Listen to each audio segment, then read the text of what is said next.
Gelatinsiz, hech qanday pechlarsiz, hozirgi kunda sovutgichni ham keragi yo'q, tashqariga qo'yib tarlasa bo'ladigan eng oson, eng mazali lotus cheesecake retsepti bilan bo'lishaman. Pechenyeni maydalab, erigan margarin yoki saryoni aralashtirib, qolipga qo'yib, tekislab presslab olamiz. Tvorojniy sir hamda maxsus lotus pastasidan solamiz. Ikkala massamizni aralashtirib olib, boshqa idishga qaymoq, shakar upasini solib, quyilgunicha venchiklab olamiz. Ushbu holatga kelgandan keyin ikkala massamizni solib, yana aralashtiramiz. Qolipda presslab olgan pechenye ustiga massamizni solib, qoshiq yordamida tekislab chiqamiz. 1 soatga sovutgichga yoki sovuqroq joyga olib qo'yamiz. Ustidan qolgan lotus pastasini eritib qo'yib, 5 soatga sovutishga qo'yamiz. Qolipdan ko'chirish oson bo'lishi uchun matoni issiq suvga belab, atrofiga qo'yib oldim. Chetini bir alina tekislab, xohishga ko'ra bezatib oldim.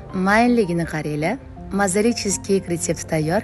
Retsept yoqqan bo'lsa, Nodirangizni duo qilishni unutmang. Qaytgancha insonda professionallik oddiy havaskorlikdan boshlanadi.